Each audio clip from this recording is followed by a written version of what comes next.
ತಡರಾತ್ರಿ ಕಾರು ಅಡ್ಡಗಟ್ಟಿ ತಲೆಗೆ ಗನ್ನಿಟ್ಟು ರೆಡ್ಡಿಯ ಕಿಡ್ನಾಪ್. 3 ಕೋಟಿ ಕೊಟ್ರೆ ಬಿಡೋದಾಗಿ ಡಿಮ್ಯಾಂಡ್. ಆದರೆ ಆರೋಪಿಗಳೇ ಅರೆಸ್ಟ್. ಇಂಟ್ರೆಸ್ಟಿಂಗ್ ಆಗಿದೆ ಮಾಜಿ ಪರಿಷತ್ ಸದಸ್ಯನ ಕಿಡ್ನಾಪ್ ಕೇಸ್.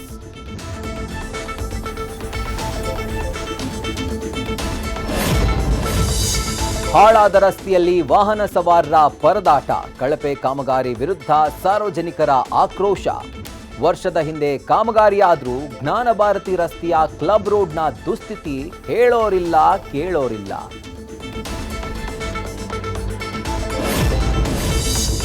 ಜಾರಿಗೆ ಬರ್ತಾ ಇದೆ ದೇಶದ ಮೊದಲ ಡಬಲ್ ಡೆಕ್ಕರ್ ಸಾರಿಗೆ. ಒಂದೇ ಮಾರ್ಗದಲ್ಲಿ ಮೆಟ್ರೋ ಮತ್ತು ಸಬರ್ಬನ್ ರೈಲು ಸೇವೆ. ಏನಿದು ಹೊಸ ಯೋಜನೆ? ಜನರಿಗಾಗುವ ಲಾಭಗಳೇನು?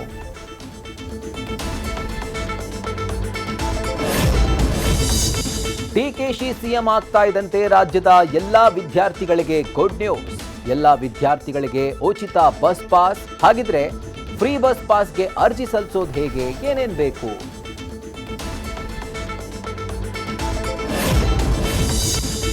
ನಟಿ ಶುಭಾ ಪೂಂಜಾ ವೈವಾಹಿಕ ಜೀವನದಲ್ಲಿ ಬಿರುಗಾಳಿ. ವಿಚ್ಛೇದನಕ್ಕೆ ಮೊರೆ ಹೋದ ದಂಪತಿ. ಫ್ಯಾಮಿಲಿ ಕೋರ್ಟ್ನಲ್ಲಿ ಡಿವೋರ್ಸ್ಗೆ ಅರ್ಜಿ.